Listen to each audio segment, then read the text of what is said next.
It's your boy Insho, but you already know. I'm back at it again one more time. You know I'm with the squad. It's your boy King K. That's how you do it. That's how we do it. Ayo. And today, we're just going to do a little sit down. So today we got some just fun stuff. Nothing too crazy, nothing too serious. We're going to start off with one of the prompts that he came up with, which is what I don't like. So let's go for it. Why I don't like. Name something. Today, Talk about it. We talked about Rubiusi in the little fun bloopers. Yeah, go ahead. I'm gonna try real hard not to dig back into that. We're gonna talk about something that's been weighing heavily on my heart lately. Sympathetic villains and why I no longer like this. Sympathetic villains. Once upon a time I was a high schooler and I was like, every villain had to have like a sad backstory and be extremely relatable. But we were cool with it back then. Yeah, I mean, I guess cool with it. We was cool with everything back then. You ain't lying. You didn't like when you was a teenager. Thor 2? Yeah, bad product, sure, but it was. I was hard even when I was developing my critical eye and studying narrative theory and whatever other pretentious thing I can say. It was like I just like everything. And there's a difference between thinking something's good and liking it, because I think there are some things that are good that I don't like. That's fair. And the sympathetic villain trope is one of those things that's like, yeah, this is good and it's done well, but I'm tired of it, and authors don't really know what they're doing with it. So, let's take an example of a redeeming villain that I do like first. Okay, yeah, because we can't keep it as negative Nelly. We're not doing that. A redeemable villain that I do like and a sympathetic backstory. And I swear, as we do these sit downs with me, we can make a drinking game out of how often I bring this show up. But Avatar, Zuko, perfect example of a character that had a redeemable, like, I'm a villain, I got a reason to be a villain, and it's like, that kind of sucks. But I can hardly be mad at you. But we can't have him succeed though. We like our man Aang. We like Team Avatar. We do. Go ahead. But we really also can't be mad at Zuko. After the first time he gets doused in water and embarrassed in the first episode, it's like, ha, see what kind of dumb flavor of the week Jesse and James prepare for trouble villain we got here. No. His dad gave him that scar. Yeah. He lost his honor. Yeah, he got trauma for honor. For real. It sucks. And then as the series goes on, we start to redeem him. As far as Ba Sing Se, the most filler arcs in Avatar happen there. And one of the best fillers that happens in that show, even though it's canon, I still call it filler because it's just time wasting stuff. Just stuff going on outside the main story.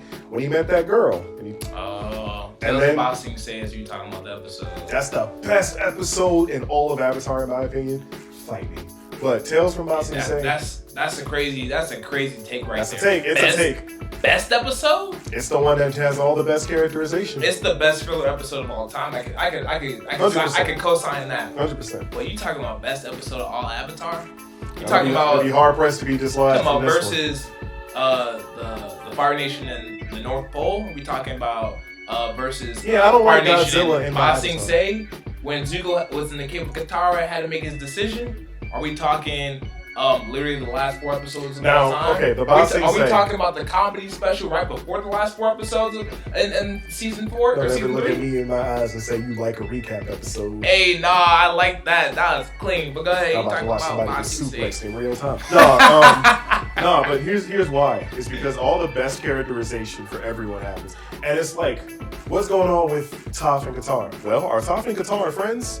I wouldn't have been able to tell until the Tales from Ba Sing Se episode, where it's like, dang, they making fun of her because she's pretty, and it's like, yo, chill on my homegrown, and Toph is like, I didn't know you had backbone. Fist bump. All right, cool. They cool. No. She punched the girl. She said, "Wow." Yeah, and then Katara was like, "Ow." She got hit with the Vegeta. You're right. Ooh. All right, that's another. We can talk about that later. We're getting there. But anyway, the Zuko thing is important as an example of good because, for one, Zuko never did anything that was so absolutely horrible that I have to be mad that he's on Team Avatar. right? If he had been the one to kill the koi fish, then I would have been like, I don't know how you redeem this. He tried to remove waterbending and kill the spirit, but that wasn't him. And he almost died in the North Pole trying so desperately hard to live up to impossible standards set on him by his father. Especially knowing later on we find out he's got a perfect sister, but you can't really take stuff we know from later in the series from the beginning. But still, his father put impossible standards on him that he had to try and live up to. Try, and fail. And almost die.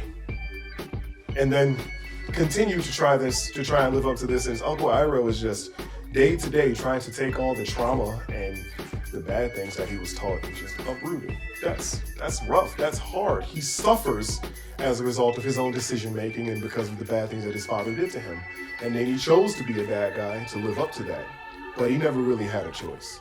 And then he betrays everybody. And that crushes him more than anything else. And Azula knows that crushes him more than anything else. That he actually betrayed all of them. That these people trusted him and believed in him. Mainly his uncle, too. And he betrayed Iroh. Yeah. And Iroh would not look at him until he came up and was like, I couldn't believe that. I'm sorry. And he said no. And he hugs him. And he doesn't even acknowledge the apology. No. He acknowledges him for the first time when he gets that scroll and it's like, hey, yo, you put this in my room. This is my great-granddaddy? What we talking about? What we talking about anymore? That's when he's talking about that. And he yes, turns away from him. You did have a great-grandfather. His name was Sozin. But you also had another great-grandfather. Big boy Roku, he said, oh, when I heard, I was like, hey, yo, he's like, you gonna choose Sozin or you gonna choose Roku? What you gonna have at your ancestry, big dog? And that's the last time Zuko really has to make a decision. And finally, it clicks with him. I'm the bad guy, and that's not okay. Yeah. And he tries to cancel the assassination attempt that he put down on him. Because he doesn't immediately turn heel. He's like, why'd you tell me all this? We don't have to talk about why I told you this, you dumb idiot. I'm done talking to you. And then you move on, and it's like, all right, I took off the hate. You guys don't have to trust me. Then he works to build their trust. He actually builds the bridges up, and he's instrumental in saving everything. He even gives up the win on his sister to save Katara's life. It's like, it's all good. So, bearing in mind that I think Zuko's a good example of this, there's the high bar. And to top all of that off, whole time, he's a teenager. Yeah. Literal child, by the way. My man's is actually too young to be developing as fast as they made him do it, but okay. Like, bruh, you trying to make him a wise king at the age of 16, 17? Forget about it. Sad. But go ahead. You said that's top bar. That's top bar. There are some other people up there. Or even just a little bit under. I mean, you're going to have to disagree on this one. And I already know we're going to disagree. But let me tell you just why I'm tired of that trope, though. Because for one, it's not being implemented well. It's cowardly to have someone do horrible, evil things and not actually have to answer for it. So when I start thinking about these villains that are sympathetic, do I really care that your history sucked when I stack that against what you've done as a result of it? Because yeah, it sucks that you got beaten as a child. That is rough. But you murder someone's mom. They're gone forever. You can still work through your trauma. And that is a very small example. And then we have, I'm going to continually commit galactic genocide, planet to planet, destroyed to further my own goals. And you might think I'm talking about Vegeta, but no, that's actually what the evil gems are doing in Steven Universe. So I don't know Steven Universe like that, but he's going into it, so let him go into it. It's his sit down.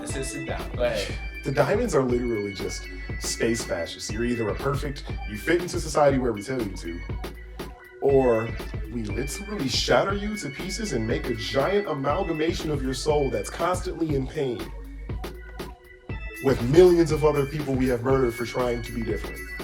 Oh, and also, I ain't know it's like that. I ain't know a show was built like that. Go ahead. And that's me saying it out of context, but that is also the context.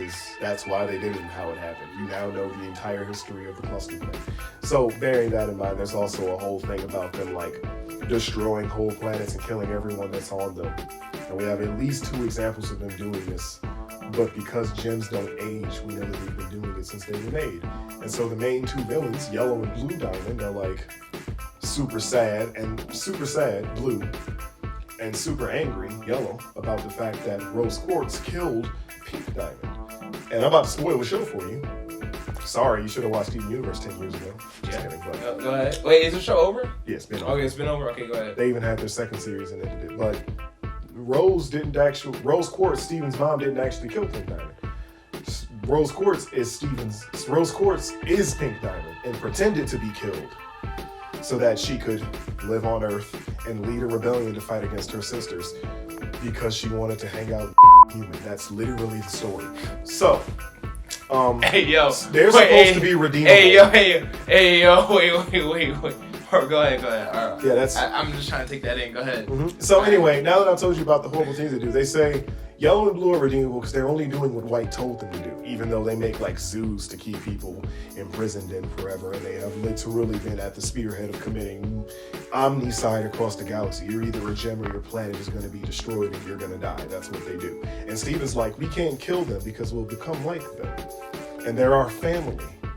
Harmful for many reasons. All the people in the show were horribly victimized and abused by the Diamonds, but they're redeemable villains.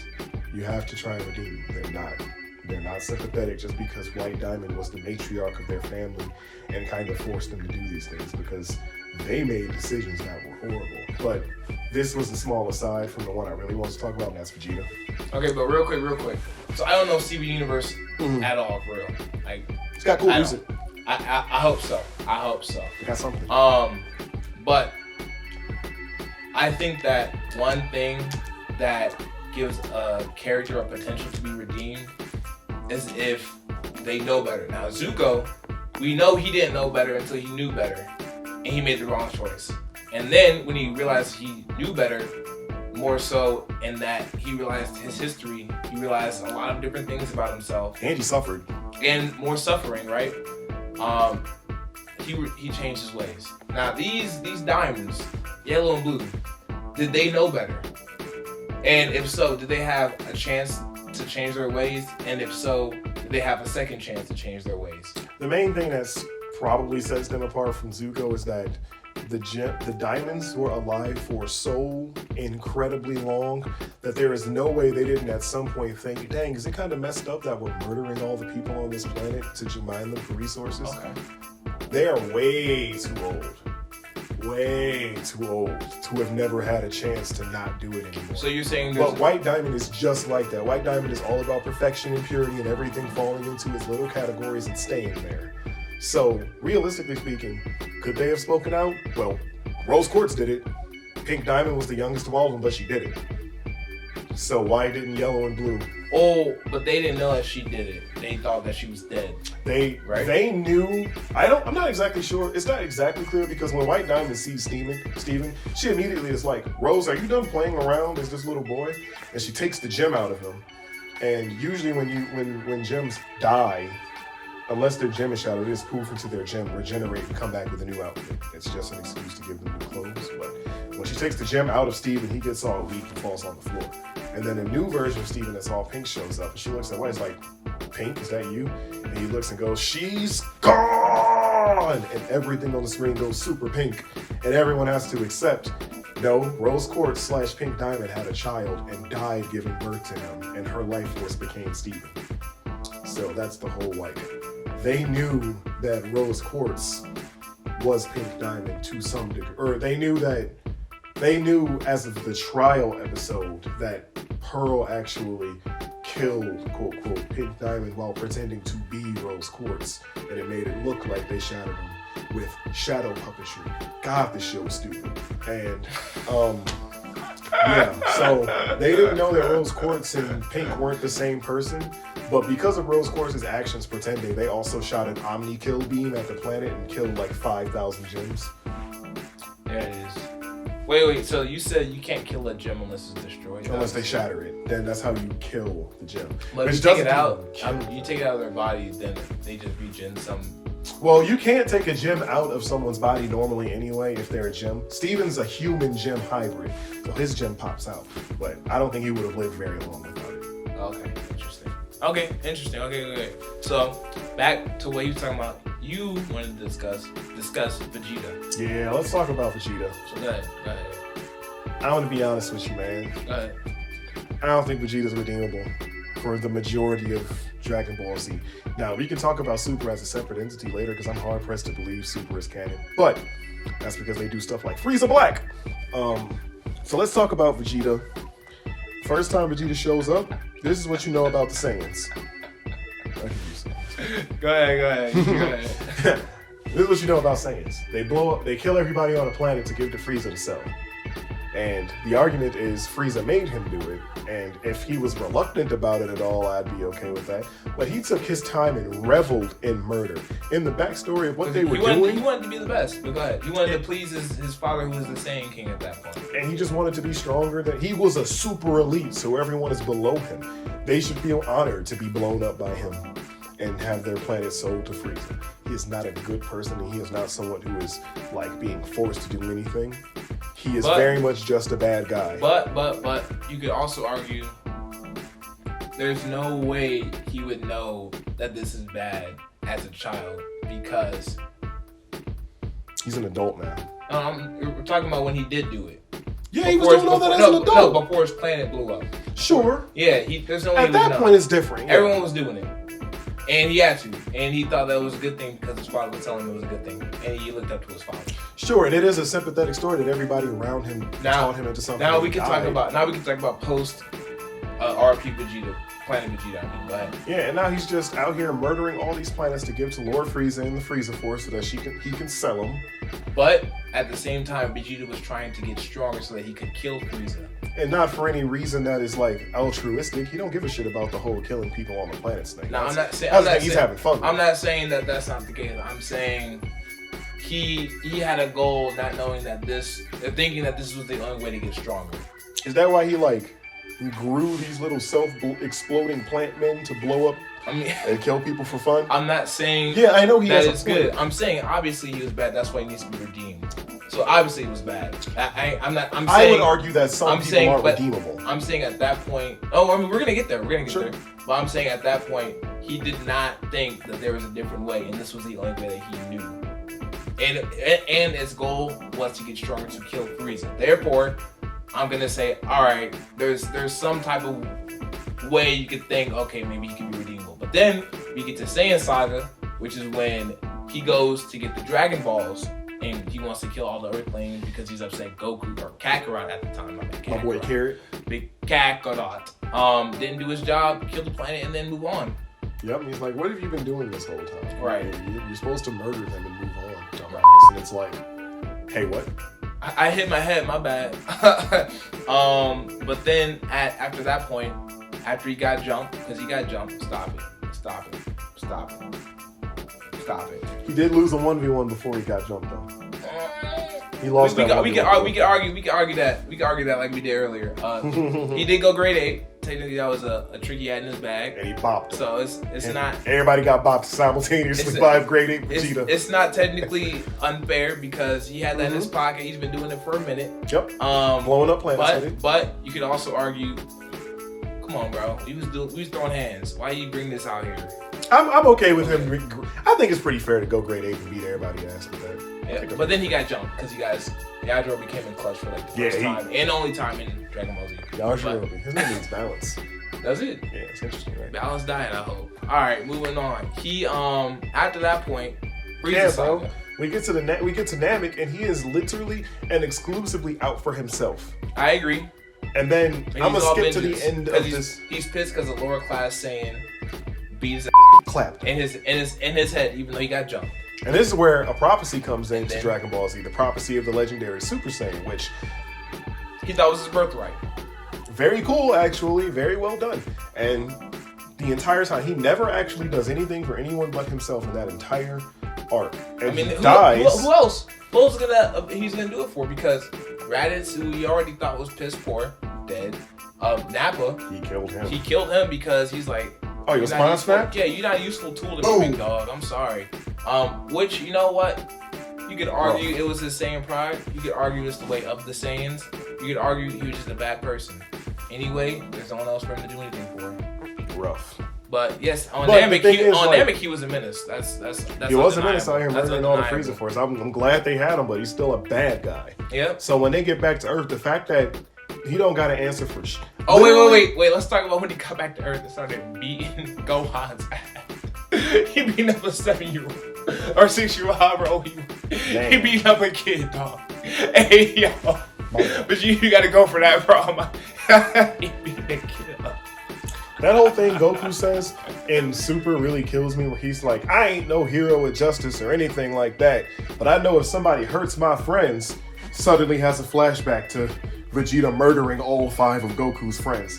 Oh, wow, interesting. Okay, oh, snap, has a sudden flashback to Vegeta just smacking around your literal son. Ah, my head hurts, what's going on? Why am I remembering this? Flashbacks to Frieza literally being a damn menace. Yes, suddenly flashback to Majin Vegeta. Oh, we haven't gotten there yet. Then you're gonna have to pay to Goku, according to him. But Vegeta literally never has to suffer or answer for anything he did. He's just a good guy now. He's just one of the Z. No. Because what happened? He stayed and he needed a place to stay, so he stole Yamcha's wife, or girlfriend at the time, I guess. Why did anyone say yes to that? What you mean? Why did they let him stay there? Was he can't stay? Goku is dead, and no one else is touching Vegeta. Goku came home eventually. That's 3 years later. Goku came home eventually. Vegeta didn't blow up the planet. Also, I'm gonna point something out to you. Vegeta didn't blow up the planet nor enslave human beings. I'm gonna give you a hot take. Before Super Saiyan, sync with Neo, Piccolo probably could hang with Vegeta. Unlock hidden potential Gohan, sync with Neo Piccolo. I just died and came back to life finally, Krillin. Tien and Yamcha. And the police with their guns, because by the way, a laser beam can kill Goku in God mode. Resurrection F is a pain. All those people just let Vegeta do that. Why? Because we fought somewhat kind of on the same side in the Cell side? And he's not being a menace. So there's no reason to kill him. He's not being a menace to them right now. If one of your ops came up to me like, hey, I know I shot Nehemiah. I know I murdered and destroyed all of your friends. But he came back to life, so we good, right? They all back to life. We good, right? Can I stay at your crib? I'm going to be like, absolutely not. But Bulma, we already know. You should be getting the BBLs from the dragon, so it's all good. So it's all good. We know her standards low. Get out of my house is what I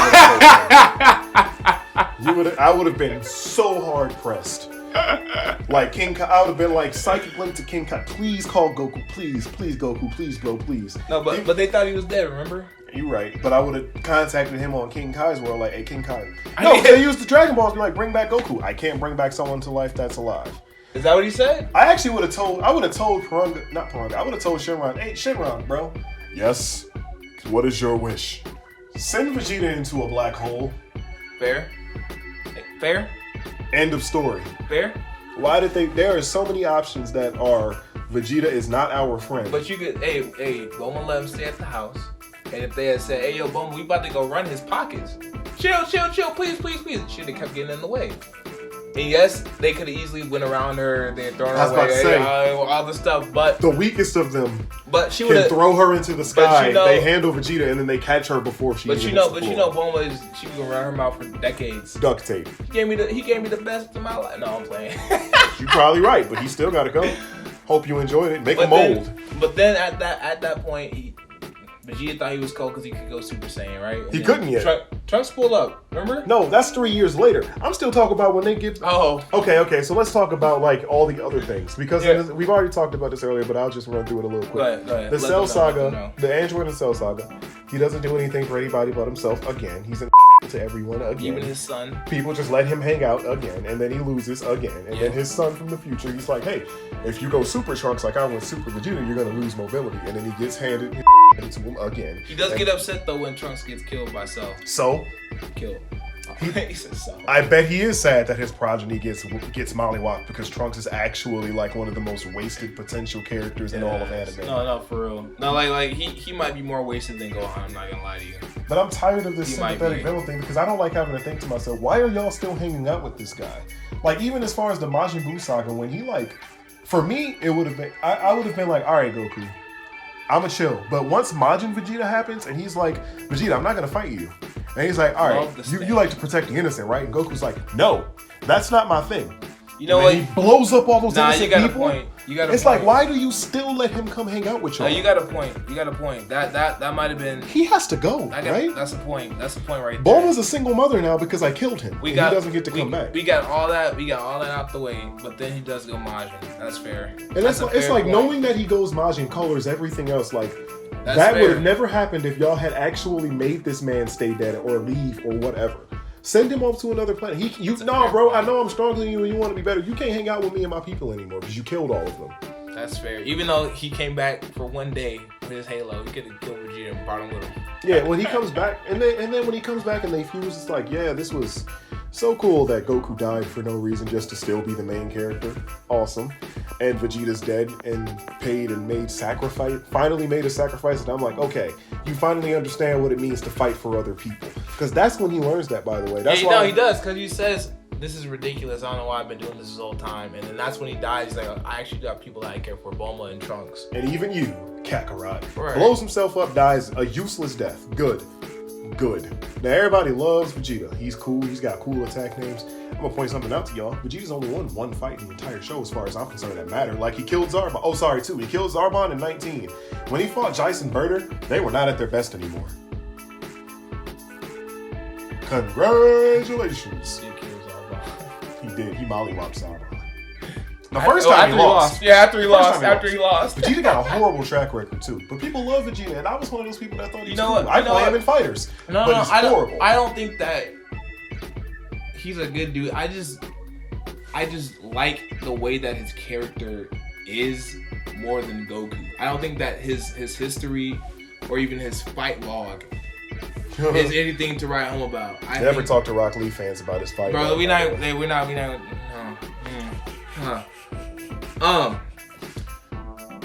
I like the way that his character interacts with other characters.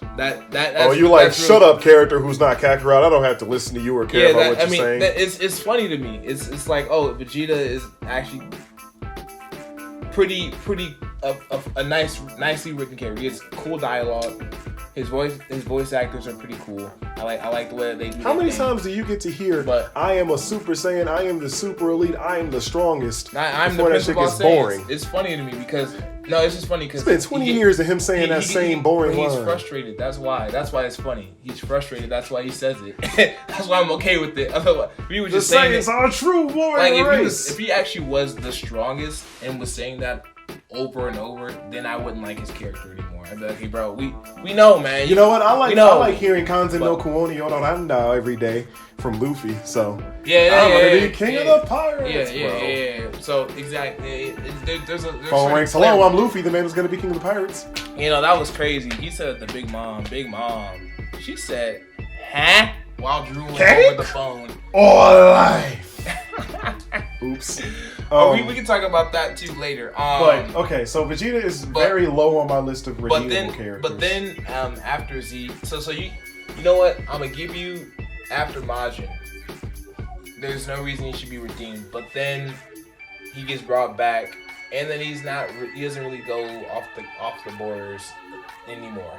So that's why I can see people saying he's redeemable. But I'm going to give you he's not redeemable. And then as a sympathetic character, it's like I don't ever feel like they really want you to like feel bad for Vegeta feeling like second place. Because that's what they always tell you. That's why they always are saying that. But I don't care nothing about that. I'm tired of it. But I think it's funny though. I think it's funny. But yeah, I don't feel bad for Vegeta. It's played for me. But it's funny to me. That's just fair. Funny. It's just it's entertaining. It's comical. But I will also say actually, I don't remember my point. Go ahead. I was actually gonna pivot off of Vegeta now because he is again also like not someone you're necessarily supposed to see as sympathetic, but the fandom treats him like he is a redeemable or sympathetic. Also because people don't like Goku anymore. A lot of people don't. I mean, I love anime fans that got problems with Goku because I just immediately be like, "Who's your favorite pro tag?" And then I'm like, he's based on Goku. I mean, that's fine. I'm not even a Goku stan. I'm not saying that they can't be based. I'm saying they're based on Goku, but they do the manga does it better. I suppose. I think that people want a lot more from Goku than Goku was ever about. Yeah, I agree. I think Goku was very specifically supposed to be the pure, kind-hearted, fun-loving Saiyan. That's an idiot. Go ahead. He's real dumb. Yeah. And that's okay because which of the anime pros... We got the 15 protagonists to come up to, and I'm guaranteeing you most of them rank pretty high on the stupid scale. Now I'm going to pivot into another character that people really want to see as sympathetic. Are we doing it? Are we doing it? Are we doing it? Go ahead. Are we doing it? I just want to know if we're going to do it. Go ahead. I was going to Loki. We're doing it. All right. Yeah, all right. So quote Hamilton, okay, so we're doing this. Hamilton, another sympathetic character who actually is terrible. But anyway, we're going to have to talk about Loki. All right, so Loki's a different breed. All right, let's go. So of all the characters we've talked about so far, Loki is the one I dislike the most. He's terrible, bro. I hate. I'm gonna say something slightly controversial. You might have to just edit me here, but Loki was written for white moms. I'll leave it in. I'll leave it in. It's like there's a very certain. It's like Kylo Ren, and we're getting to him because he's another one. And I know you're not super over familiar with Star Wars, but Kylo Ren is. Wait, no, I forgot who I was talking to. Excuse me. It's in show. You already know. Keep listening. Go ahead. Hey yo, we can talk about that later. We'll get there because he's the worst one for me. But like, man, I've been doing a lot of like, I like to tell people I'm studying narrative theory, which just means that I am harshly and critically examining a lot of media that I intake and have intaken. And also, that's a weird word. Yeah, it is weird. It's weird. I'm scripting myself from now on. I'm not running it. Soul damage. But like, I also watch a lot of YouTube videos and I try to balance myself. Why did these people love The Last Jedi? Why do these people hate The Last Jedi? For example, so I've had a lot of time to think about stuff. I sit at work doing drone work all day, so I have a lot of time to think. And that's what I was telling you about why Upgrade is at a turtle pace right now. The story that I'm writing. Second chapter for now. Go ahead. Go ahead.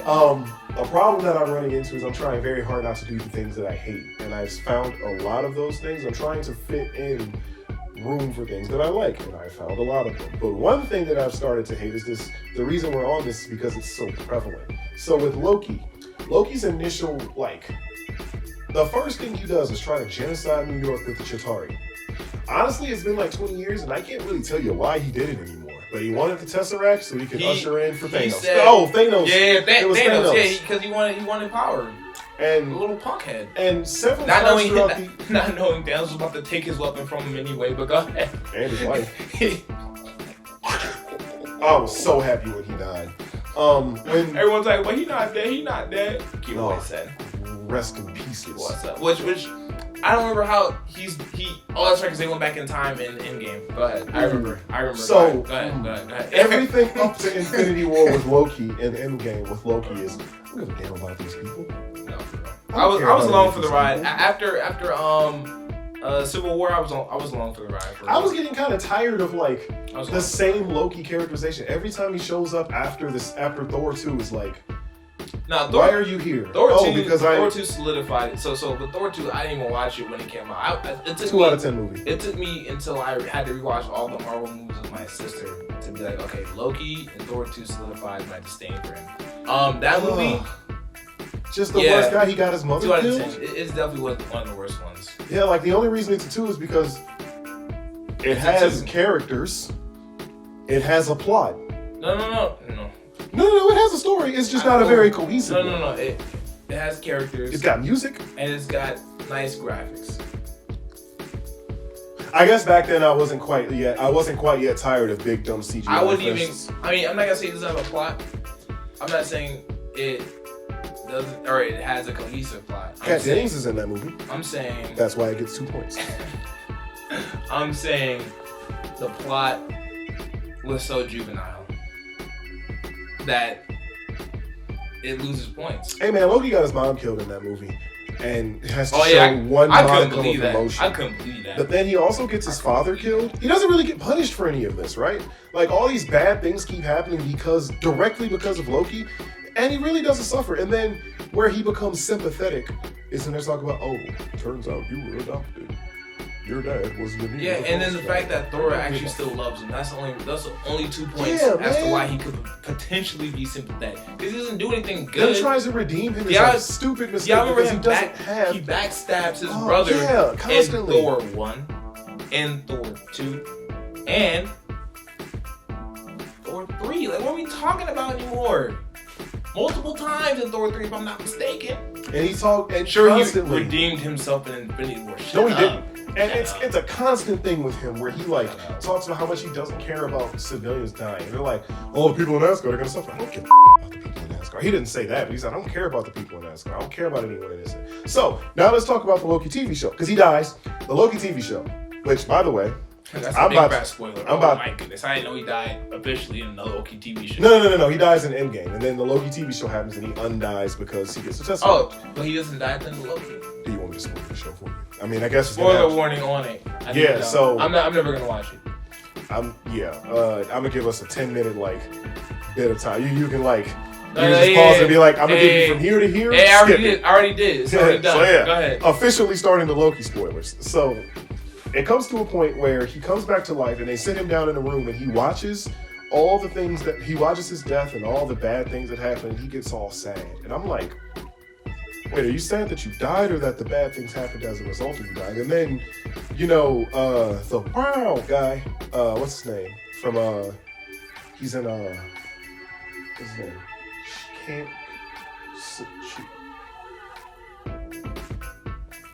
He's in Night at the Museum. I don't like to be manhandled. Oh, I was about to say Ben Stiller. That's not his name. No. I know you're talking about the cowboy. Yeah, but I can't. Whatever. He's in the show. Yeah, dude from Marley and Me. Go ahead. Yeah, he's also from the car, the Derby car. Kirby? Daisy, whatever. Anyway, so the stupid the guy is like, oh, what are you gonna do? Kill me like you do everyone else in your life? He says stuff like that to get at him, and Loki starts to care. And then it's like, what about all the people? He's like, all these people are gonna die. Wait, is that the same dude in the trailer? Is that not a Go ahead. I'm gonna let you talk. I don't know. Olsen. I'm sorry. I'm overthinking this. The dude that played Tony Stark's dad. But go ahead. It's the wrong dude. Not Howard Stark's dad. Yeah, go ahead. Though I guess they do look alike now that you say that. Ew. Anyway, that was disgusting to think about him being Robert Downey Jr.'s father. Go ahead. So the entirety of the show, Loki is being characterized as someone who cares about people, but was always like misguided and misunderstood, and he's definitely a guy who is sad. He's not. He's not even close to on that Vegeta nonsense or the Zuko nonsense. It's not. No, and I'm sorry. They try to make him sympathetic, and I'm like, this disgusts me. This offends me. I get really irritated, and I decide when something makes me angry enough. I go, this offends me, and that did it. I was watching the show like, this is offensive. Y'all know Hall & Oates, I can't go for that. How many people in New York are dead? At least one, because we find out in the Hawkeye show her father got killed by a Chitauri. I mean, but we don't even gotta go that far. Do we not remember Thor 1? Oh yeah, it's just terrible. Just the worst guy. Bro, there's so much blood on his hands. No. I don't buy for a second I can't go that for Loki that. all of a sudden starts to care about people. I can't go for that. He watches himself get killed by Thanos. He's like, and it really affects him. And it's like, yeah, but you knew you got your mother killed and all these other things. That stuff didn't change. You just are upset that you died a useless death. So now you suddenly care about the innocent and you care about... Oh, and they're all about trying to find variants of the timeline and get rid of them. And it turns out there's a variant of Loki that's the bad guy. And the variant of Loki turns out to be a girl Loki. And he falls in love with her. He's literally a bad guy in every timeline. Yeah. I'd be surprised if he's a good guy in the timeline. Turns out he kind of killed... Don't worry about all that stuff. Because he falls in love with himself? He falls in love with a girl version of himself, and he cares deeply about her. Because he cares about himself. I mean, that's really portraying what you just said. I guess, but they go back to the show, and it's they go back to they get captured, and they're like, what happened to Sylvie? And he's like, she's fine. And he's very, very disgruntled until he tells her that she's fine. And he's concerned about how all these people have been lied to and had their minds erased and turned into time cops because they were variants. And instead of getting what they thought was instantly killed by being pruned from the timeline, they mind wiped them and turned them into time cops.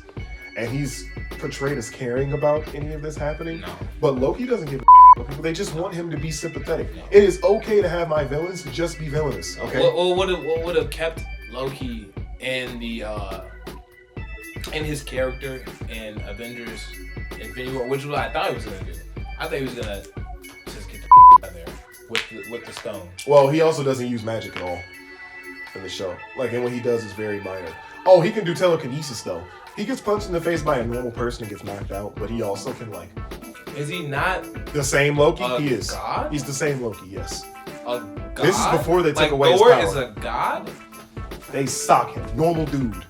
Nah, bro. I mean, they're blowing it. They're blowing it. That's We crazy. don't talk about the MCU dropping the. All right, Loki spoilers over at this point. Yeah, it's over. That's But anyway, crazy. all that to say, I don't need my bad. villains to be sympathetic, man.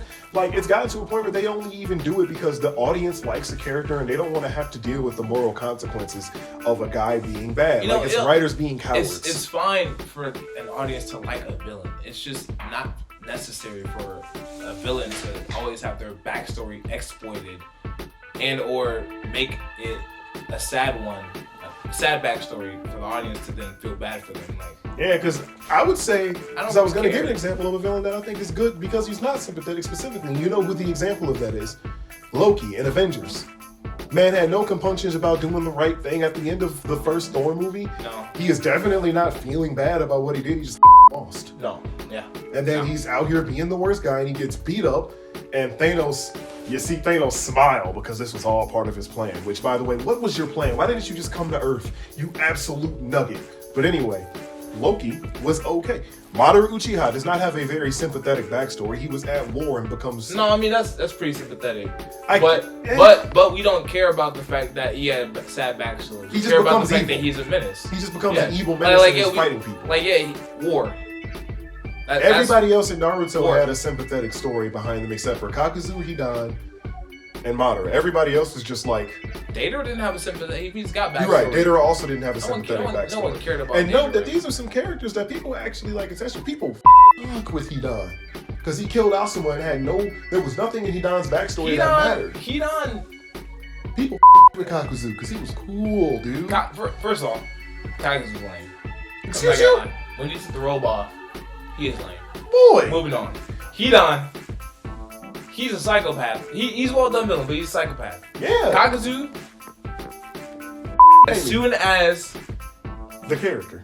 That's him. Kakuzu, as soon as he took his robe off, and he absorbed those two masks, He was before he even did the little thread awakening mode nonsense and looked horrible with the little hair through his mouth. He took his little mask. I'm not even talking about that. I thought he looked cool, bro. He was all gangly and wriggly and monstrous. Kakuzu was lame at that point. He was hitting you now, with I'm not saying dude is not a monster. It's cool.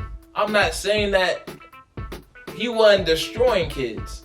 Mainly, in Choji, we're not gonna talk about that. He would have put, before Hidan left, when they were facing off against Kakashi, and then the Even Shikacho trio, no, he was putting hands on them. That's funny. He said, Shikacho, that was funny. That was funny. That's the boys. Wait, no. That's funny because who it really was? It was Kakashi and Shikamaru. I mean, the other two were trying. They were certainly trying. Fodder. Shikamaru was fodder in that part too, though. He was smart and he had a plan, but he needed all the rest of those people to do it. He couldn't have did it by himself. And once they figured out, are we talking about part one or fight one or the rematch? What are we talking about? The rematch. The rematch? Shikamaru? He outpowered them. Choji? I mean, he got outpowered by Kakuzu's the only thing that Shikacho did to help Shikamaru was the very first ambush to take out the Earth thing, the Earth mask. After that, let's take out the water mask first. No, what Kakashi did, he cheated. Earth is his element. That's his chakra. Then what did she? Oh, he took out the water mask. You're right. Okay, yeah. But the reason that he got through was because he used Earth and lightning beats Earth, and then he was like, "How did this man know that lightning was gonna hurt me?" That's right. But my poor heart. That was the only thing after that, Choji was doing nothing until he started getting dragged around, and she didn't see her do. All I'm saying is Kakuzu handled them. Nor one mind transfer. I saw none of that. He put hands on all of them. That's all I'm saying. I'm not saying he wasn't. You're gonna cap and act like Kakuzu. I'm not saying he wasn't Akatsuki now. No. That man was Akatsuki. let me not do him that bold.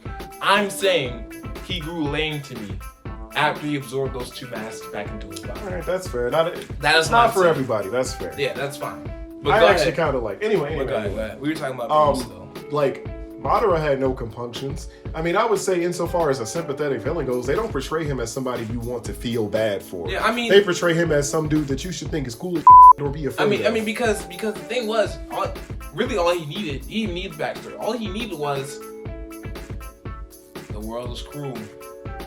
I want to make the world better for everybody. And everybody who heard him say that was like, yeah, whatever, bro. Get back to throwing people like they're rag dolls, please. Because I don't particularly care about your little philosophy. See, yes, up until he dragged the 5 Kage. And I was like, you know what? He manhandled them. That was so good. I was like, yeah, I can kind of see. Let me make 5 clones for each of you. And then his backstory was like, I can kind of see, but it's not like I felt bad for Madara. I was like, I see his point of view. They tell you he has motivations. He's not just a bad guy, but they don't even present that as like you should feel bad for Madara. It's like, that's why he's the way that he is. We're letting you know. Oh, that makes him better. But they portray Loki like they want you to feel bad. It's fine for a villain to have motivation. It's not fine for every villain to have a sad backstory. Case in point, I don't know how up to date you are with Kimetsu no Yaiba, Demon Slayer. I don't know how. I kind of got tired of Demon Slayer. Where did episode 7. There it is. Of season 1. There it is, folks. We're just gonna readjust our seats, readjust our hands. And this is a me problem though, because I know everybody else loves Demon Slayer. No. See, you're not wrong. That's what I say. So if you watched my previous SDS with Demon Slayer, you know that I liked the first season. The movie was not great, and second season is extremely overhyped and also bad. Ooh, scathing. He don't say stuff like that neither. Ooh, scathing. Dang, it's that deep. That will hurt your feelings. Okay. All right. So moving on to the next point. They do that. They do sympathetic villains. So what they did in spoiler alert if you haven't seen Demon Slayer, are you gonna go back to it? Go ahead, bro. It's too late. The end of season 1.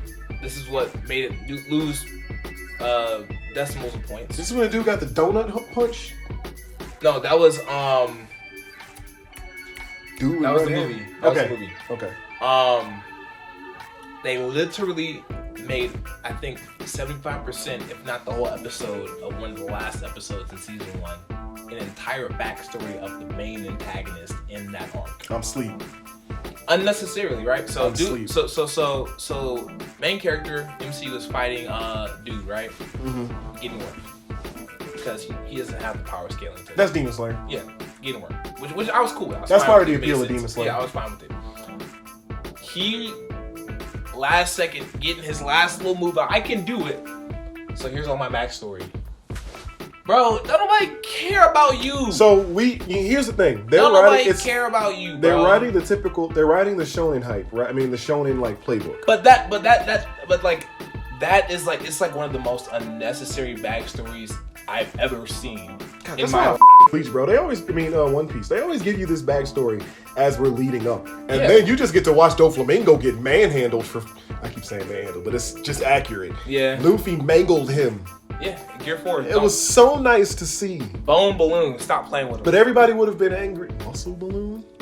Please tell me it was Muscle Balloon. It was Muscle Balloon. I'm tripping. Bone Balloon was Energy Lobby. I'm tripping. Oh. I mean, he did do Bone Balloon a couple times, but Doflamingo was like, that's too slow. Too slow. Speaking of muscle balloons, hey, drink a lot of water when you work out, and don't push your limits too hard. Drink a lot of water before you work out and during. And after. All that anime stuff is cap. Do not push past your limits too much, because that's how you get hard. Okay. But Demon Slayer spoilers good? So season 1, oh yeah, spoilers for that is done. Season 1 was good overall. A little better than good even. But do they keep doing that? But they do that in season 2. They didn't do it in season 1. Season 1. They didn't do it in the movie, but they did in season 2 twice over, and it was poorly executed and also not needed. That's the thing. It's like, if we came to the anime for that, that's different. They gave us motivation already. They gave us a history of one of the antagonists, right? But then they decided, let me give this whole episode of backstory that literally nobody cares about. I'm like, I get it. It's one of the upper moons. Therefore, it's one of the main antagonists, basically Akatsuki but worse. Of course. But what makes them cool is their leader, who is an absolute menace. We're talking about Michael Jackson, by the way. Of course.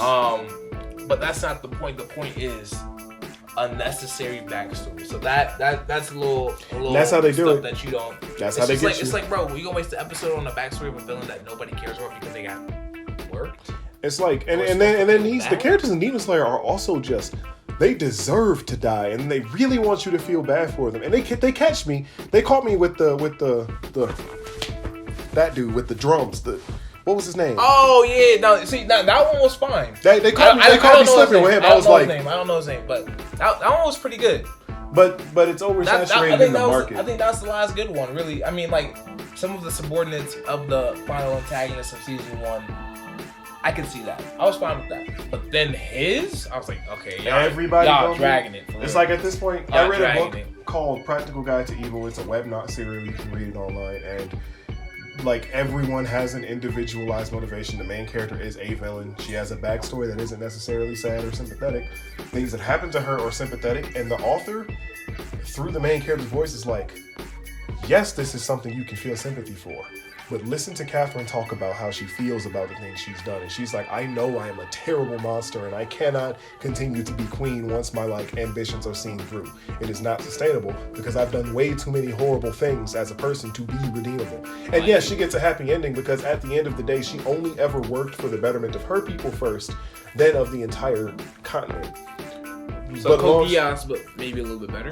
See, I would say it was done better than Code Geass. Like, if you ever have the time to sit and read an entire story, or I'll send you my e-reader thing so you can go to the website and then have it read it to you while you're working or whatever. It's solid. It's a political intrigue story. They have superpowers. It's cool. The main character does horrible things. And there are some characters in the story that are bad guys. And then you find out why they are the way that they are and how they became how they are. And it's like, that sucks.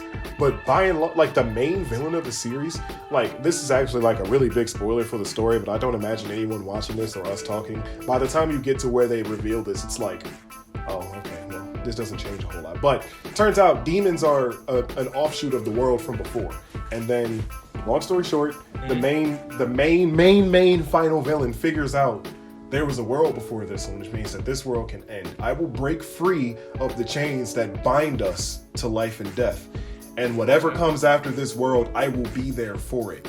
Flying free like a sparrow, while the rest of you continue to be nothing but dust in the God's game of tag. And reasonably speaking, that's a cool motivation. That sounds It's not pretty sympathetic. intense. It's Yeah. not sympathetic. He's a Okay. terrible person. He learned from terrible people. He stole, killed, and annihilated an entire kingdom to the point where people thought he was a legend. Oh my goodness. They named the worst thing that can happen from a spell.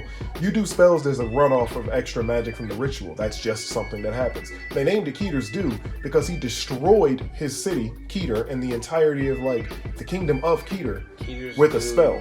So it's called Keter's Due because he's so terrible. You got Keter. He's the worst guy, dude. Just like President Snow. I don't think Mockingbird. I don't think the Hunger Games is a great series. I was like, huh? But President Snow is like a villain who is not sympathetic at all. He's terrible. I'm not gonna lie. I never read the last book. I'm not gonna lie to you. You didn't miss much. He's terrible, but they don't want you to feel bad. And Coin, the person who is like the leader of the resistance force, a terrible person who's gonna do something terrible, becomes the villain. Not sympathetic at all. Not sympathetic at all, because you recognize instantly when she says, we're gonna put the capital people's children in Hunger Games to show them what it's like. You gotta go. The story works even though the villain isn't sympathetic. Half of Batman's villains are just the scum of the earth, and then you have people like who's not Victor Freeze. Got a point. Basil Karlo actually who's that? Clayface. Before he starts being a straight murderer, he just Okay. wanted to be an actor and ended up actually becoming a clayman, and so he's kind of got the ability to turn into and look like other people because he's made of clay.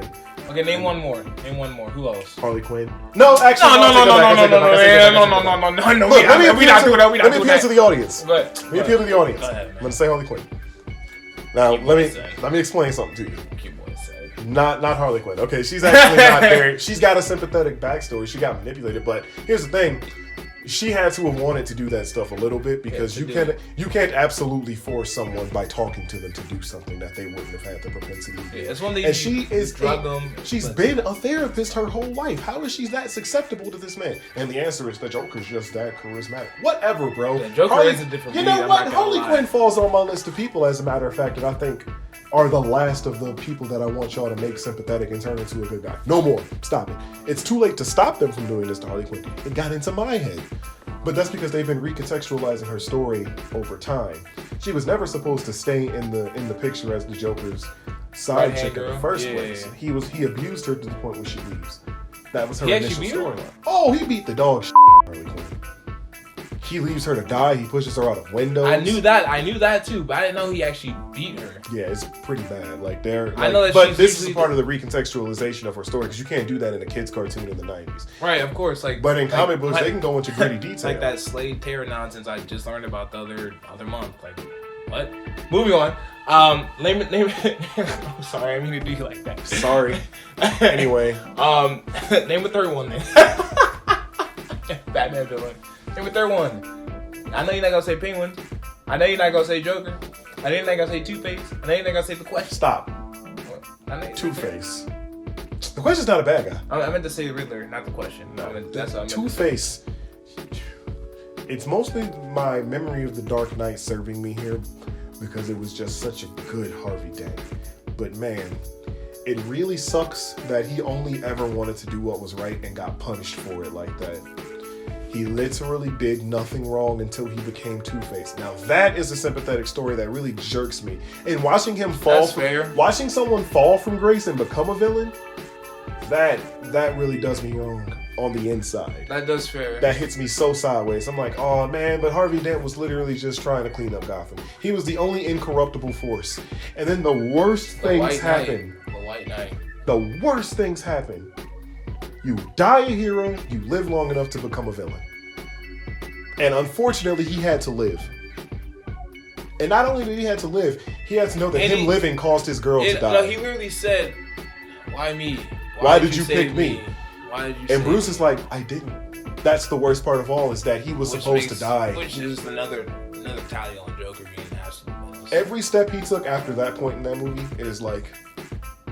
It is a step that he robbed. Was robbed. And that coin is that's just poetry, really. The coin, it's just poetry. It sucks, bro. It's just poetry. It's the same thing on either side until Two-Face. And now that's crazy.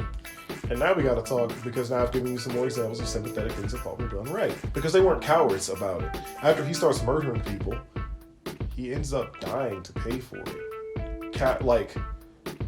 You don't get that with Loki. He doesn't actually have to suffer for anything that he does ever. And now it's supposed to be like, because Sylvie is gone, sorta, and now he's gone back to Loki spoilers. Whatever, bro. We're gonna drop Loki. I mean, I'm not gonna talk about it no more. Yeah, and we're good because he ain't it. He ain't it. But then, like, Victor Freeze is like a villain that does a bunch of bad things, but he never actually wants to kill people when he's written correctly. He does it as a means because it has to be done, and he always goes to jail. Or when he broke out of prison once in a comic book story, and it was just a blizzard. I mean, it was just a Christmas tiny story, and Batman catches up to him, and he's actually standing over the tombstone of his dead wife that he couldn't save. And Batman's like, "Yo, Victor," he's like, "Batman, you can take me back to jail, whatever, but my wife really liked snowy nights, and tonight was one of the nights that we did this thing that we like to do. I just wanted to come see her." And Batman is like, "I didn't come up here because I wanted to do anything to you besides take you back when you were done. Because I know." Because Batman is a real one, bro. But he was like, he came up to him and he put a hand around him because he understands. Because he's sympathetic both in universe and to us. But the writers have no moral compunctions about when he goes around killing people, he needs to be put in jail. He is not going to become a good guy. He's not someone that's going to tear jerk us and then be redeemed into this, that, or the third. So you think that Mr. Freeze, he could potentially be a hero if they written that in another world? Yeah, it wouldn't be bad. In another world where he hasn't distinctly. Okay, so in the Arkham City game. Oh, I love that game. Yeah, so you know what happens. Yeah. He's irredeemable. He broke free and he's in the Gotham PD as a means to an end. Batman stops him, beats him up. He's like, "Vic, what's going on, bro?" And he's like, "You right, my bad. Here, ice thing. I'm gonna hang out here while you handle the city. Yeah, I mean, that's a very compelling moment. And he's not a good guy, but he's helping a good guy. Yeah. And it's because Victor is supposed to be a sympathetic villain. His thing isn't just kill all these innocent people, make money. No, he only ever wanted to make a cure for his wife. And now he's pigeonholed, and he's laying in the bed that he made. So let's talk about people not laying in the bed that they made, and writers using sympathetic villain as a way to just... That's a good way to put it. You made the bed. Lay down, bro. I like Adam Driver as an actor. Who? Kylo Ren. Oh yeah, we were about to talk about that. I do enjoy Kylo Ren. So officially, I will say I dislike episode 8 and 9 completely. Now, unofficially, off the record, I think that episode 8 had very good bones, but it did not live up to its bones. I also think that there were things done on the executive level when it came to writing that were reneged because of nonsense. Stuff that was easily foreshadowed in episode 7, but episode 8 reneged on it because of executive decisions. Now, the bones in 8, I don't really want to get too much into it, but I think that Kylo Ren was very much underutilized in episode 8. As much as he was utilized, I think he was underutilized a lot. They robbed us. A lot. They robbed us of a real villain because they wanted him to be sympathetic. In The Force Awakens, there was nothing about him that would have told you in 8 and 9 he would have become that in 9 he would have become a hero. There's nothing that says in 8 he would start to try and become some sort of likable figure in Rey's life. You know, he just wanted to take over the Sith and then fuse the Jedi and the Sith because he got done by the Jedi bow and done by the Sith bow. Yeah, slowly we will be something new. No, we won't die. Okay, so let's talk about the things that he did. And real quick, the reason I say that about him being underutilized is because that they did him bold like they did Luke Skywalker, because there's no way Luke is killing his nephew. I don't care if you say it's trauma. I don't care what argument you have. That was a horrible way to write it into the movie. But you know what's interesting is me and Kano talked about this. If this story wasn't the Star Wars story, I wouldn't have had a problem with the old master doing this. 100%. But we know Luke. 100. Yeah, we know that's not Luke. Oh, see, that's what I'm saying. Like, 8 had good bones, which means if it was a separate universe, this would have been a good movie. But we know what it is. You can't not be consistent. You can't do that. But go ahead. Man, and then speaking of that, Kylo goes in her, captures Rey and is torturing her and goes, "I'll just go in your mind. I can go in there and take whatever I want, whenever I want." These are things he said. These are creepy things to say. This isn't cool. This isn't good. Yeah. It's strange and weird. Oh, and let's not talk about him raiding a whole village at the beginning of episode 7 and killing people. Jesus, disgusting. He's a terrible person. Literally. Define a map. And then in the second movie, he looks him in the face and says, "Your parents are nothing. You're nothing." Yeah. Like what? This is textbook abuse. That's what we say to people that we want to join our side. And it's like I could almost see a story. He took a page out of Luffy's book, but then went completely dark. Just took the wrong lessons. Luffy said to Chopper, "Shut up, let's go." Right? He said, "You're nothing. Shut up. Now join me." Whoa, that's not the same. No, your parents were junkers. They sold you. Dark. You're nothing. Your parents were nothing. You're nothing. Yeah. He says it with no emotional impact. That's why I like Adam Driver. He said it very matter of fact because that's how Kylo sees her. You're nothing unless you join me and make something new. Is why episode 9 is such a drop, because not only did they renege on episode 7 setups in episode 8, they also reneged on character development in episode 8 and episode 9. You know what's funny is I can hear the viewer at home going, "Yeah, but that's because it was a different guy who wrote the movies." I don't care why it happened. Yeah, bro, I'm just gonna throw it at you. I don't care why it happened. Bro, what are you about to see in the bloopers? Yes, different people wrote Ruby after a certain point in time. RP my man, because he started setting Shout out to great. Monty. He started setting something up great. Moving on, it's still the same copyrighted name. It's the same thing. They gotta do better. And you can't say because they could have just made a new thing if they really wanted to come up with something. Or they could have said this is a non-canon version. This is what they call it, fan fiction. This is our fan fiction. That's what this. Part 9 is written like. The first thing. That's all you gotta say. The fan opening fiction title episode. says the dead speak. The first line spoken by a good guy. Somehow the emperor returned. Stop. Yeah. Like, bro. Stop. Yeah. But then, okay, so let's talk about this whole to tie this back in. The whole they make him feel seem sympathetic, and they try to make him redeemable as a character. Bro, this is disgusting. I don't care about the Raylo fans. It is disgusting to have someone be. You say Raylo. Yeah, that's their shit name. I know. It's disgusting. Put that together and now I'm irritated, but go ahead. Yeah, and I'm sorry in advance if this video gets so much traffic because the Raylo fans are just the most rabidly problematic people. I'm fine with the traffic because I don't care what anybody has to say about it. Yeah, man, they can say I deserve rabid. it. Y'all can say I deserve to be put in the dirt along with this dude 10 feet under. Come do it. That's fine, bro. You can say that. I don't know about you. Relax. Whoa. We not inviting y'all. But y'all can say that. But just know that's tough. Yeah, man, it doesn't change that I'm right. And Kylo Ren mentally and verbally and physically abused her. Kidnapped her, that's killed her people. That's the narrative that's been in all. I mean, that's the. Let me relax. I'm about to say something out of pocket. Go ahead. You can't romanticize abuse like this and then.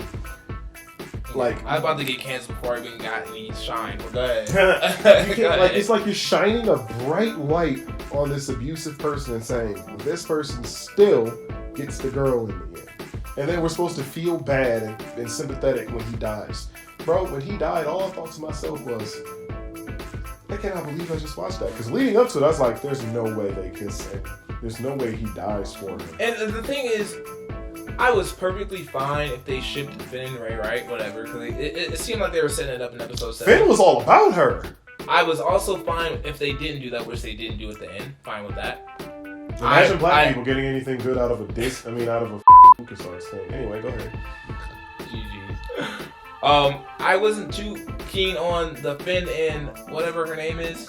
Rose. I wasn't too nobody keen really on it. likes Rose. But just because she wasn't a well-written character. They wrote her so bad, and it feels bad because the actress got bullied really hard by the rabid Star Wars fan did they? base. People horrible. Yeah, man. It's not her fault. She didn't choose. She just acted the character. She just got paid, man. But I'm not talking about Rose that. was terrible in character. Like when we talk about these characters in these movies, and even voice actors in anime or cartoons, we're not talking about them.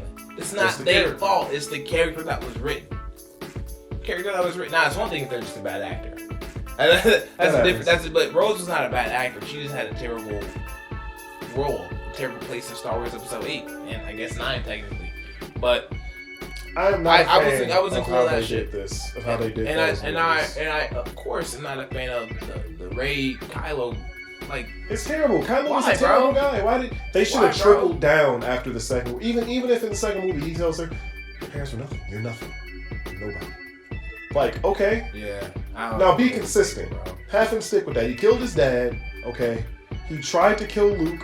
Couldn't because Luke wasn't really there. Okay. That's a different combo. Go ahead. Okay, fine. He's done all this. He's terrible. He is now in charge. Let this man cook. Let him be in charge. Let him be terrible. Don't bring... Y'all gonna bring him into the kitchen. Y'all can't make him the sous chef. Right. Like, you come on. put the chef's hat on. Let this man cook now. Now, I wouldn't have brought back Palpatine. The next movie, I would have ran with all this stuff that they changed. Hey, anybody that's watched Star Wars, who would bring back Palpatine? Who would bring back Palpatine? I couldn't believe that was. I'm like, this is not canon. Relax. The first thing you see is Palpatine. See what I thought was gonna happen. I thought it was gonna be sweet. I thought it was gonna be Snoke whole time with some illusion type stuff magic. I know, okay, that's actually kind of sweet. And I thought I really was holding out hope until the whole movie. They talking about, you're my granddaughter. You're a Palpatine. Oh, all right. I'm gonna head out. Like, what? I watched that movie at home. I couldn't believe that. On Disney Plus. I watched it in the theater only because of homeboy Jossie. I mean, COVID stopped me from going. I was worried. Was that 2020? Was it? Or it was during the COVID era. I was good on going to movie theaters, so I watched it at home. When I tell you, at that point, I was like, nah, I mean, it's Palpatine's in this movie, and he just said, "You're my granddaughter." Hey. Which means Palpatine somebody. We're not even gonna talk about how they were in a whole different hidden dimension.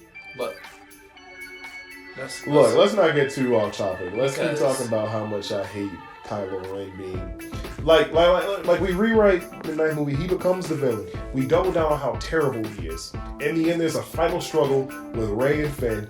Rey comes out on top. That's fine. Everything about that is fine. What would have been interesting is if Rey, Poe, and Finn triple team tried to take down Kylo, but then Kylo kills Finn, but Finn does something sweet enough to give Rey an opening, and then she kills Kylo. I saw this one theater. It's like, if we're gonna still do this stupid thing where Kylo Ren gets like redeemed, what should happen is Rey dies, and they should stick to it, and Rey stays dead, and the rise of Skywalker happens because Kylo Ren, Benjamin Skywalker, has to live with the fact that now that the Emperor is dead, so is his mother and father, and his father is dead by his own hand. And then he killed the only hope for the Jedi. Wait, she didn't die? Oh, she did. She did, and he gave up his life. No, she should have stayed dead. And the rise of Skywalker should have been him trying to make something of this horrible thing that was almost entirely his fault. But no, we have to make sure to redeem the sympathetic Kylo Ren. It would have been cool. It's pathetic. It's terrible. It's not good. It's bad. This is why I'm tired of sympathetic villains. It's because I have now gotten to a point where I am less and less okay with people who do horrible things getting to be given a pass. Even in Pokemon Sword and Shield, I know this is gonna sound really petty. I don't know where he going with this. But Bede or BD, did you play Sword and Shield?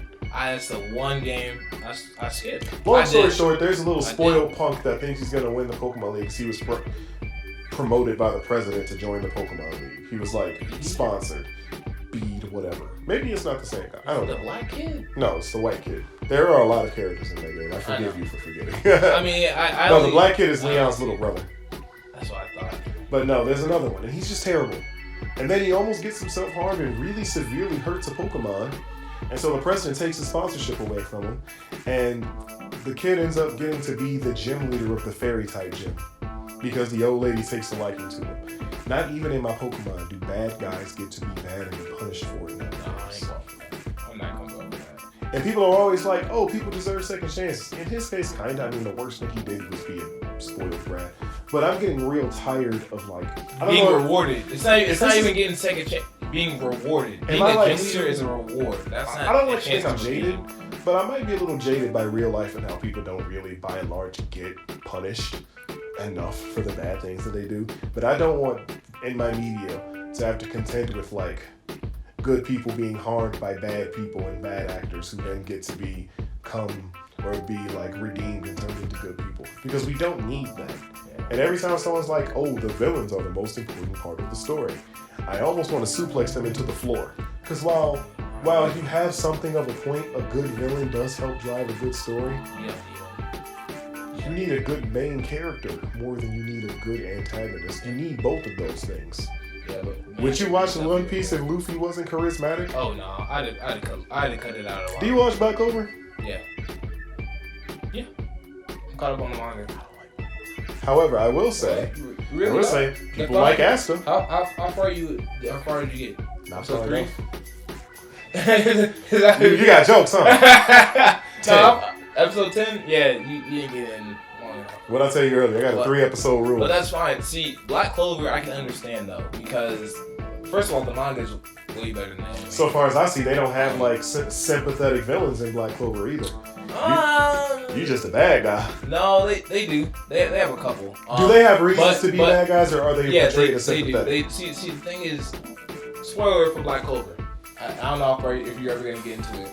I don't care enough about the manga is good. The manga is good. Okay. But they do have sympathetic villains in Black Clover. The problem is they're taking sort of a One Piece route where they don't kill off enough of them.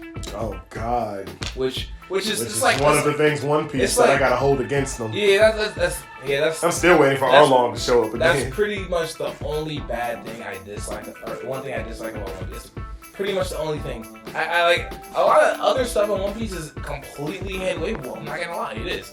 But not killing off enough characters is definitely one thing it has. And having horrible pacing. But I like One Piece enough to ignore it. Yeah, it's hand-waveable. But in Black Clover, the main villain of the whole first saga, because there are tons of arcs in the first saga. The first saga is a villain that he has pretty good motivation. Like, it depends on who you are if you're gonna actually side with his beliefs or not, or whatever. Problem is, Asta is like Goku and gives him a pass. So it's not a pass. Like, the bad guy still go to jail. It's still reprimanded a bit, but it's not enough of a suffering. They made a bed, but then he gave him a bed that he made for them next to him. But at least it was a bed. It wasn't like, oh, you get to go up and leave type joke. No, he made him a different bed. And then some that should die don't die. But that's a Black Clover. And I mean, some allies also deserve to be dead, but they don't because of our friendship. But we're not gonna talk about it. Scroll is closed. I want to go on another note and say another character that just happens to not end up being sympathetic, and we are much better off for it. It's like every single villain in Legend of Korra. That's one thing I will give them, is they had their villains just be mustache twirling evil and or crybabies who probably shouldn't have been given power, and that's Amon. Because the backstory of Amon is I was abused by a bender. I watched Korra, but that wasn't his backstory. I thought it was his dad wanted him to be great, and he decided not to be. No, he abused him, and then he decided all benders should lose their bending because his dad abused him. His benders are evil. But his dad wasn't even a bender. That was the best part. Yakone was definitely a blood bender. No. And he just took it from him. Yeah, that's what I'm saying. As his dad, he was not a bender. No, he was, but he was obsessed with them being benders. Being better. Yeah. What a terrible guy, by the way. Yeah, but hilarious. That's Legend of Korra gets almost everything wrong, but they at least get that part right. Yeah, I mean, bro, we could talk about that debate. That's gonna be a whole what I don't like episode is Legend of Korra. It's tough, but not gonna do that today. Bro, your camera's on, man. You I know. Ooh, I know. It's so tempting, but the devil is a lie. All right, let's. I know I dangled that one ahead of you, but another time. Yeah, I'm gonna have to rewatch Korra if I go into that, but I'll be down to do a rewatch of Legend of Korra. Yeah.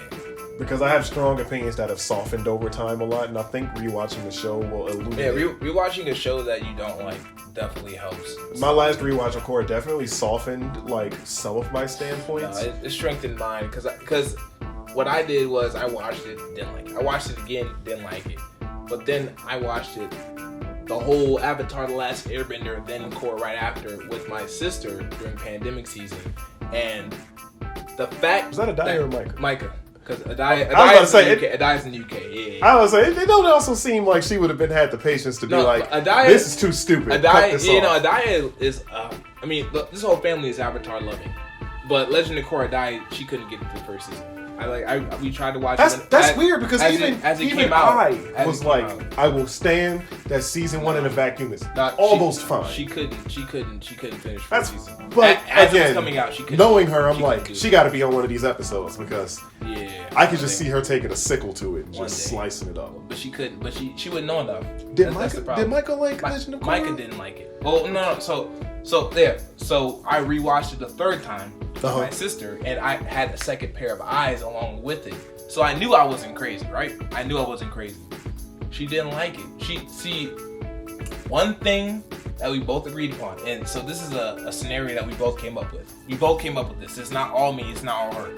What we came up with was Legend of Korra could have been 10 times better if they had gone along with the plot line hinted at and expressed a bit in season 3. Do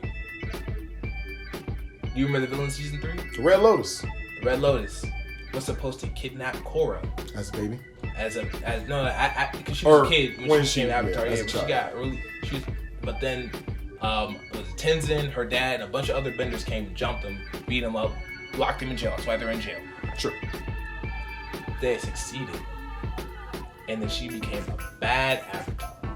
But then didn't know she was bad until she almost killed somebody in a random village, and then was like, dude was like, why are you doing this? And then she just had to think, this is like the 15th time someone asked me as I'm trying to kill him, why did I do this? Now I'm finally thinking about it. Saves boy, runs off with him, decides the Red Lotus is kind of evil because dude starts to spread out. This is what's been going on in the whole world.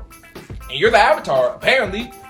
You're supposed to be saving us. I'm supposed to be saving you. Says who? Says the legends of every Avatar that's come before you. Really? See, but I would have had a question for you.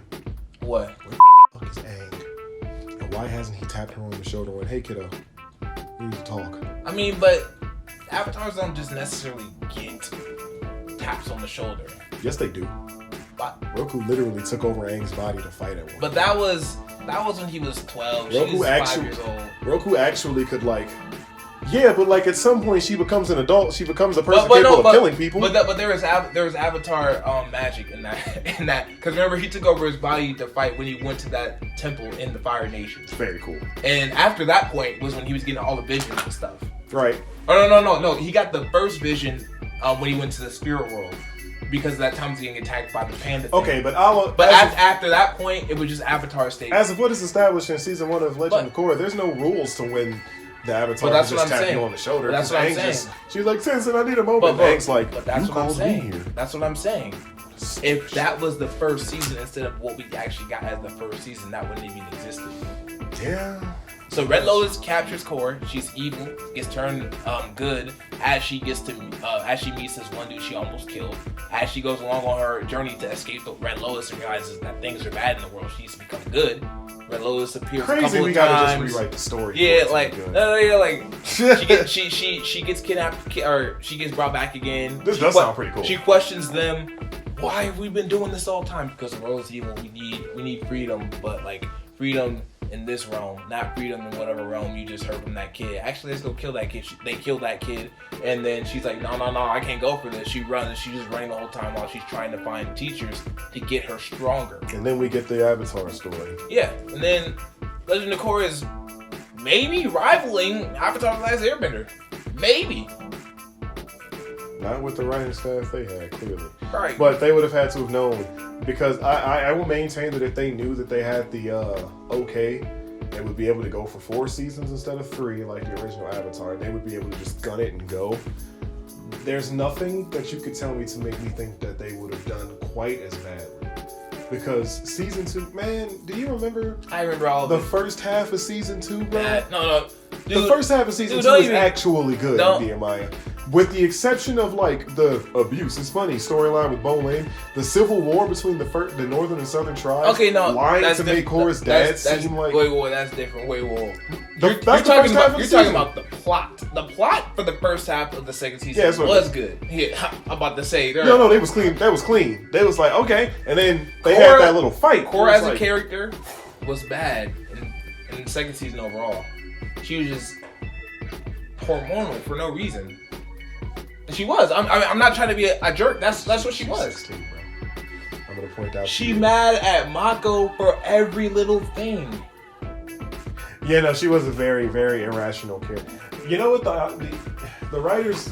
I'm not. See, I get she's 16. I think that people were more willing to let Aang make mistakes than Korra, and I sank it to my chair just like this. Aang was 12. I don't even care about that. The mistakes that Aang were making were still more reasonable than the kinds of mistakes that she was mad at Mako. She's a wartime avatar when we needed a peacetime avatar. And she was mad at all of her adults in her life for not letting her get stronger. To be fair, the adults in that series act like children. They're not reasonable. Tenzin was good. No, he wasn't. When was he bad? Every single time he talks to Su Yin, it's like watching teenagers argue. Su Yin? Who's that? The head of the police. Oh. Every time he talks to Korra or his children, he's yelling like an actual child. He didn't strike me as an actual adult until. When was he yelling at his kid? I remember him saying. Also, how dare she be mean to Tenzin? He did raise his voice, but how dare she be mean to Tenzin? That's a whole nother thing. That's one thing. Is like it was unreasonable and unrealistic, and out of even Korra's character to be like. And the thing is, she's known Tenzin since she was a kid, though. That's the thing. They're trying to act like... No, she met Tenzin at Republic City. But he literally defended her multiple times. How does she not know who he was? That's a bald monk with an arrow on his head. Child. It's a bald monk. She never met him. With an arrow on his head. There's no way if she sees him once, she's going to forget. She might have seen Tenzin. She don't know who Tenzin is. I guess. She never met Tenzin. I give you that. That's the other thing that was really wrong with Korra's development, too. Is like, and this is something that I think was kind of intended, and I'm mostly okay with from a narrative standpoint, is that Korra, unlike Aang, Korra didn't have friends that she made, that she got close to, that taught her the fundamentals. No, but here's the thing: I don't care what you want. Just like when Wan was the Avatar, and we on Earth think he's the do-nothing Avatar, and his family lost, and his wife lost her face to not Wan, Avatar Korra. Avatar Korra, who's actually my favorite Avatar. Okay, His wife lost her face. He was a do-nothing Avatar. That's not true. He's not a do-nothing Avatar. He was focusing his entire everything he had on the spirit world. Who said he was a do nothing in the show? I don't remember. When Aang was like, "Hey, bro, should I kill people?" Karuk was like, "I was known as I was a go with the flow Avatar." He did say that. And I lost my wife lost her face because I wasn't as attentive and serious. But he was like a kid though. He was like in his 20s. No, he was in his 20s when he lost his wife. Yeah, but the point that he was trying to get across. But after that point, I'm sure he became more of a less go with the flow. Well, even at that point, the reason why his wife's face got stolen is because he was in the spirit world handling an entire war and that was going on, and Code just happened to do that. It wasn't like he wasn't doing anything. That's a case of the writers adding lore after they've already established something and decided they want to change stuff. Anyway, Korra never had, because the entire point of the Avatar's journey that they take to learn bending. Roku did this, and they show Karuk do this as well. They meet someone, they master the bending style with a single person. It's not like we're just teaching you to fight. No, Aang got to learn the fundamentals of water bending. Push and pull. Yeah, but that's after he stayed with the Avatar. The Airbenders for a long considerable. No, he learned that from Katara. No, I'm saying, but that's after he had learned airbending already. Sure. But like Korra starts off with all the elements. That's fine, but that doesn't really stop her from needing to learn the fundamentals, to be in tune with what makes her the Avatar. That's what I'm saying. I'm sure Katara had plenty of time to help her with her training, along with whatever waterbender might have been there, because obviously Katara was older. But Katara can't teach Korra. It's not fair to Korra to just be handed Aang's waterbending teacher and his wife. I think it's more prudent, and it would have been better for Korra's development if, even as a child, you just don't let her run the world, be in charge of her own growth and development. Yeah. She doesn't get to do Avatar training until she's old enough to travel. That's why people didn't like, but I think people aren't being fair with that, because it does help along the story, because she never learns to be in tune with the spiritual side of things, because she never has a waterbending teacher to teach her the fundamentals. She never had, I guess I should specifically say she learns how to waterbend, but she doesn't learn how to waterbend. That's why she kickboxes. She doesn't know wushu because she never has to learn it. She never learns northern or southern mantis style earthbending, so she doesn't learn the fundamentals of what makes an earthbender strong and sturdy, and what taps into the earthbender. I mean, that's go with just bad teachers, which makes it bad writing. Yeah, they just taught her how to fight, and then she went to Republic City. Because if you remember, the world was a very different place. Yeah, she literally destroyed half of the town. That's why she got arrested when she pulled up in Republic City. I remember that. Yeah, and I was like, what the heck? I think it's a cool angle for her not to be in tune with spirituality, because her teachers aren't like the same teachers that Roku had or that Aang. Good. They just lost to her in a fight and said you've mastered waterbending. But how that works. But the thing is, I don't mind that struggle, because we saw the struggle with Aang when it came to Earth. Absolutely, I agree. But it was still it was done worse. You could have given it to us in a montage. But my thing is, that's something that served the story, but then they just throw it away. But we talking about Avatar Korra again. We're not supposed to be talking about that. You're right. You dangled it, and I faked like I wasn't about to grab the bait. You definitely. But I grabbed the bait. Oh, you definitely whipped the fishing line right out of my hand. You got me. I didn't really get into my problems though, because let's talk about what I hate. Legend of Korra. No, let's not. What I don't like. Next time. Sympathetic films. I think I've beat the horse enough to say I am not a fan of this wave. And it's not even a new wave, but it's just oversaturated. Like they even tried to make Deadshot a sympathetic villain in the Suicide Squad movie. I forgot about that. Deadshot is just a dude who kills for money. So they already did that well, and I think they actually did a good job of it in Arrow. I think they did a good job of it in Arrow. That was when Arrow was good. GG's. I don't know. They do that a lot with the CW where they try to like make a villain sympathetic and then they join the team or whatever. No, he didn't join the team though. They kept him in his place. He blew up, didn't he? Yeah, right? In good Arrow, not in bad Arrow. Yeah, in Suicide Squad. In the Suicide Squad episode, he died. We're talking about bad Arrow. Yeah, never mind. Is he still in the show? Yeah, oh man, he sacrificed himself. The missile hit the car. How did he live that? Modern TV. You know what I said before Arrow? I said that. God, man, that's so angering. They don't kill off characters in these shows, bro. I'm telling you, it's irritating. All right, I'm not doing this anymore. I'm not talking about Arrow. It's not even just Arrow. Flash. No, stop. The CW versus it. It's over. It's dead, bro. DC Legends of Tomorrow. I actually liked the first season of that show. I did too. Supergirl? Stop playing. Supergirl season 1 was good. Slapped. What are we talking about anymore? I literally fell off because I was like, this shit was bad. And guess who helped me out with that? My sister Micah, because she watched the last 2 seasons after that. You know they had a lightsaber duel in the last 2 seasons of The Flash? They could just grab they grabbed Speed Force Lightning, and they literally, Professor Zoom and The Flash had a lightsaber duel against Godspeed, who had dual lightsabers. Don't ask me nothing about it, because I'm not going to respond. You don't need the context. It happened. Anyway. And that's me knowing up to season 5 about The Flash. Oh, man. So, okay, stop. No more. Please, no more. So. All right, new subject. Let's we're done with Sympathetic. Okay, all right. Moving on.